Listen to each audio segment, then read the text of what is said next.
மக்களை சந்திக்கும் போது எனக்கு ஒரு மகிழ்ச்சி ஏற்படுது. ஏன்னா என்கிட்ட உதவி கேட்டவங்களும் இருக்காங்க. அடுத்து அவங்களை பார்க்கும் போது எனக்கு ஒரு சந்தோஷம் வருது. அவங்க மகிழ்ச்சியில தெரிவிக்கிறாங்க. இந்திய அளவுல சொல்லக்கூடிய ஒரு மாநில கட்சி இன்னைக்கு திமுக கழகம் தான். அது காரணம் தலைவர் கலைஞர், அண்ணன் மு க ஸ்டாலின், தம்பி உதயநிதி ஸ்டாலின்.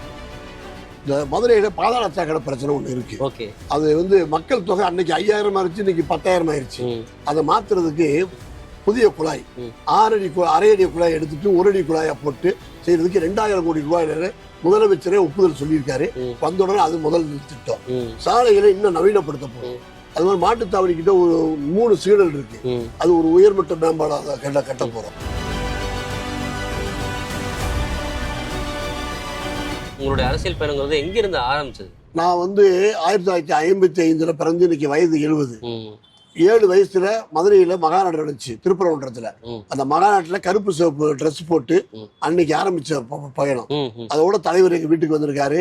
எங்க அப்பாவோட இருந்து 1971 இருந்து தேர்தல் வேலையை பார்த்து அனுபவம் உள்ளவே. ஒரே தலைமை, ஒரே இயக்கம். பல கட்சி போய் பல கட்சி வேறு போய் பல பேர் போவாங்க வருவாங்க. நினைச்சா பல கட்சிக்கு போவாங்க. ஒரே தலைமை, ஒரே இயக்கம், கொள்கை. அதுல இருந்து மாறவே மாட்டோம். வெற்றியா இருந்தாலும் சரி, தோல்வியாக இருந்தாலும் சரி, அதுதான் எங்களுடைய. 71 இருந்து தேர்தல் பணிகள் பார்த்திருக்கேன்னு சொல்றீங்க. இப்போ ஒவ்வொரு தேர்தலும் மாறிக்கிட்டே இருக்கு. இப்போ குறிப்பா 2026 தேர்தல் இதுவரையும் நம்ம பார்க்காத ஒரு தேர்தல் அப்படின்னு சொல்றாங்க. வித்தியாசமான தேர்தல்ன்றாங்க. உங்களுடைய தேர்தல் அனுபவங்கள்ல நீங்க என்ன முக்கியமான விஷயமா பாக்குறீங்க? உங்க தேர்தல் அனுபவங்களை மறக்க முடியாத விஷயங்கள் இது. இந்த தேர்தலை எப்படி பாக்குறீங்க? நாங்க என்ன செய்வோம், ஒரு ஃபார்ம்ல ஒரு விண்ணப்பத்துல கையெழுத்து போட்டு மனு தாக்கல் பண்ண முடிஞ்சு போகும். இப்ப அதுக்கு ஏகப்பட்ட அபிடவிட் நிறைய எழுதி கொடுக்க வேண்டியது இருக்கு. அதோட இப்ப விஞ்ஞான உலகமா போச்சு, நிறைய கம்ப்யூட்டர் காலமா போச்சு. அதுக்கு தகுந்து இருந்தாலும் எனக்கு உதவியா நிறைய இருக்கா. அது அவங்க எல்லாம் அந்த வேலையை பார்த்து கேம்பெயின் பண்றது. ஓகே, அதை தாண்டி நீங்க என்ன மாதிரியான கேம்பெயின் எல்லாம் முன்னெடுக்கிறீங்க உங்க தொகுதிக்குள்ள?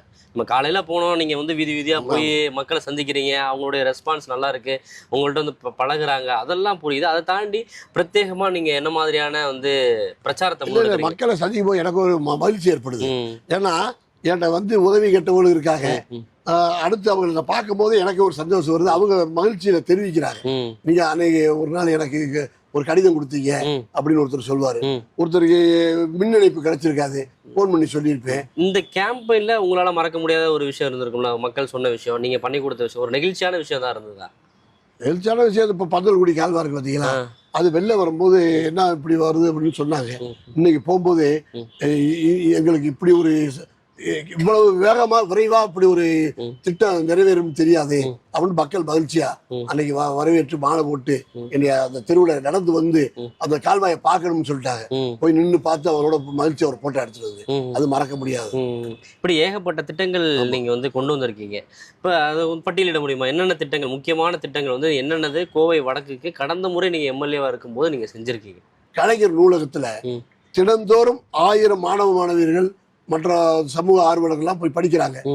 IAS IPS படிக்கிறதுக்கு ஒரு இலவசமா, அது குழு வசதியோட நானே நேரடியா 2-3 முறை போய் அவரை சந்திச்சு குறை இருக்கான்னு கேட்டேன்.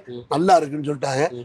காலையில 8 மணிக்கு வந்தாங்கன்னா அமைதியா 10 மணி வரைக்கும் படிச்சுட்டு போகக்கூடிய பார்க்கும்போது உன்னபடியே முதலமைச்சருடைய திட்டங்கள் ஒவ்வொன்றும் சொல்லக்கூடிய அளவுக்கு மகிழ்ச்சிகரமான திட்டமா இருக்கு. வயசு 70க்கு மேல ஆச்சுன்னு சொன்னீங்க. இப்ப இவ்வளவு கடுமையான வெயில இப்ப சுறுசுறுப்பா போய் பிரச்சாரம் எல்லாம் பண்றீங்க. நான் எப்படின்னா, தொழில் முறையில நான் ஒரு நடைப்பயிற்சி டெய்லி 5 கிலோமீட்டர் போயிருவேன். அதனால அந்த வெயில்ல எனக்கு ஒன்றும் பெரிதா தெரியாது. உழைப்பு இருக்கு. தலைவர் கலைஞருடைய உழைப்பு இருக்கு பாருங்க. அது எங்க தலைவர் மு க ஸ்டாலின் பண்றாரு. அதான் தொடர்ச்சியா பண்றேன். மதுரையில பந்தயத்துல ரேஸ் கோர்ஸ்ன்னு இருக்கு. அது பெயரளவுக்கு ஓரளவு இருந்துச்சு. இப்ப நம்மளுடைய துணை முதலமைச்சர் உதயநிதி ஸ்டாலின் அவர்கள் வந்த பிறகு அதை முன்னெடுத்து அவர் நிறைய கொடுத்திருக்காரு. விளையாட்டு அரங்கத்துல ஹாக்கி ஸ்டேடியம் உலக அளவுல தரத்துல இன்னைக்கு நடந்துச்சு. அதே மாதிரி நீச்சல் குளம், எல்லா விளையாட்டுடைய தளங்கள் பூரா அங்க அமைச்சிருக்காரு. இது மதுரைக்கு கிடைச்ச ஒரு மிகப்பெரிய விளையாட்டு வீரர்களுக்கு உண்டான ஒரு உதவி. இதுவரை அது மாதிரியான ஒரு விளையாட்டு திறன் இல்லாம இருந்துச்சு. அதை முதலமைச்சர் அவர் செஞ்சாரு. அரசு மருத்துவமனை இருக்கு பாத்தீங்களா, கிட்டத்தட்ட ஒரு 300-400 கோடி ரூபாயில புதிய கட்டிடம் கட்டி நவீன மருத்துவ கருவிகள் இங்க வச்சிருக்கோம். அதெல்லாம் ஒரு மதுரைக்கு கிடைச்ச பெரிய ஒரு உதவியான திட்டங்கள். அது போல CCTV கேமரா இருக்கு பாத்தீங்களா, மதுரை பூரா 450 கேமரா நானே என்னுடைய சொந்த செலவில் வாங்கியிருக்கேன். ஓகே இன்னமும் பல இடங்கள்ல கேட்டிருக்காங்க. அது வாங்கி தர போறோம். ஓகே. நீங்களே உங்க சொந்த செலவுல சொந்த பண்ணிருக்கீங்க. செலவு 450 கேமரா வாங்கி கொடுத்தோம். ஓகே. நீங்க அரசு சார்பாகவே பண்ணிடலாமே, ஏன் சொந்த செலவுல அது பண்ணணும்? காலதாமதம். ம். அதுக்கு சில சட்ட விதிகள் இருக்கு ம். போடணும்னு. அதெல்லாம் எதிர்பார்க்க வேண்டிய அவசியம் இல்ல. ம். அதனால நானே வாங்கி கொடுத்துருக்கேன். மக்கள் அந்தந்த குடியிருப்பு நினைச்சவங்க கேட்கறாங்க. ம். அவங்க கேட்கும் போது நம்ம செஞ்சு கொடுக்கணும். தனிப்பட்ட வகையிலேயே அதை செஞ்சு கொடுத்துட்றீங்க. இப்போ நீங்க தலைவர் கலைஞர் அவர்களுக்கும் வந்து ஸ்டாலின் அவர்களுக்கும் உள்ள வித்தியாசம் சொன்னீங்க. உழைப்புன்னு சொன்னீங்க. 2 பேருக்குமான வித்தியாசமா நீங்க என்ன பாக்குறீங்க? அவரையும் நீங்க பார்த்திருப்பீங்க, கலைஞரையும் பார்த்திருப்பீங்க, ஸ்டாலினையும் பாக்குறீங்க. இப்போ உதயநிதி ஸ்டாலின் வந்தார். 3 ஜெனரேஷன் லீடர்ஸ். ஸோ இவங்களை எப்படி நீங்க பாக்குறீங்க? தலைவர் கலைஞர்கிட்ட அவர் அப்படியே அதனுடைய தொடர்ச்சியாவே அவர் வந்திருக்காரு. அவர்கள் கண்டுபிடிச்ச உழைப்பை இவருக்கு அந்த உழைப்பு அது இப்ப துணை முதலமைச்சர் எல்லா இடத்துலயும் போற இடத்துல எங்களை எல்லாம் அழைச்சி என்னன்னு எதுன்னு கேட்டு அந்த அதனுடைய உழைப்பு தரனாலதான் இன்னைக்கு திராவிட முன்னேற்ற கழகம் தமிழ்நாட்டுல நிக்குது.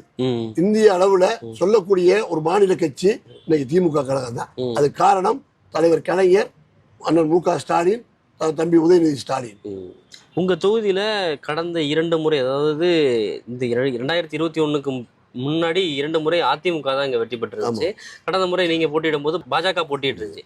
அதனால நீங்க 20,000 வாக்குகள் வித்தியாசத்துல வெற்றி பெற்றிருந்தீங்க. ஸோ இந்த முறை நேரடியா அதிமுகவே கண்டெஸ்ட் பண்றாங்க. ஸோ அது எந்த அளவுக்கு உங்களுக்கு சவாலா இருக்கும்? என்ன சவால்னா, ஒரு பெரிய ஒரு நல்ல விஷயம் என்னன்னா, அவர் பிஜேபியில நின்னார்.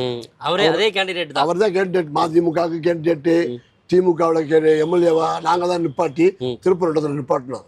ஒண்ணுமே செய்யல. அவர் எந்த பயனும் திருப்பரங்குன்றத்துக்கு கிடைக்கல. 3 வருஷம் எம்எல்ஏவா இருந்து திரும்ப பிஜேபிக்கு போயிட்டார். ஒரே நாள்ல மாறினார். முதல் நாள் திமுக சீட்டு கேட்கிறாரு, இல்லைன்னு அங்க போயிட்டார். அப்புறம் இங்க விட்டார், பிஜேபி ஏடிபிக்கு விட்டார். நாளைக்கு ஒரு ஒண்ணுன்னா தாவேகா போயிடுவார். அப்படி ஒரு நல்ல வேட்பாளர் தான் அவரு. அதை பத்தி எங்களுக்கு ரொம்ப எங்களுக்கு ஒரு பிளஸ் பாயிண்ட். ஒரே ஒரு தமிழ்நாட்டுல ஆளுமை மிக்க தலைவர் அண்ணன் ஸ்டாலின் தான். அதைத்தான் மக்கள் விரும்புறாங்க. இந்தியாவிலே முதலாக மகளிர் உரிமை தொகை 1000 ரூபாய் கொடுத்தது தமிழகத்துல தான். இதை பார்த்து தான் மற்ற மாநிலங்கள்ல அது உரிமை தொகை கொடுக்குது. இப்ப அதை 2000 உயர்த்தி தரேன்னு சொல்லிருக்காரு. அதே மாதிரி 8000 ரூபாய்க்கு ஒரு கூப்பன் தர்றோம். அது மின்சாதன பொருட்கள் அவங்களுக்கு என்ன வேணுமோ, கிரைண்டரு, மிக்சி, இப்படி டிவி எது வேணும்னாலும் அந்த 8000 ரூபாய்க்கு உண்டான அளவுல வாங்கிக்கிறேன். கூட பணத்தை போட்டு வாங்கிக்கலாம். இப்படி திட்டங்கள்லாம் கொண்டு வந்திருக்காரு. அதே மாதிரி கடந்த பொங்கலுக்கு 3000 ரூபாய் கொடுத்தாரு. அப்புறம் இப்ப கோடைகால சிறப்பு தொகைன்னு சொல்லி ஒரு 2000மும், இந்த 3 மாசத்துக்கு ஒரு 3000மும் ஒன்றிய அரசினுடைய சூழ்ச்சியை முறியடித்து 5000 ரூபாய் கொடுத்தாரு. ஒரு நிர்வாக திறமை உள்ள முதலமைச்சர். அதனால மக்கள் என்ன நினைக்கிறாங்கன்னா, இவர் வந்தாத்தான் அடுத்து மக்களுக்கு பயன்படும் சொல்லி.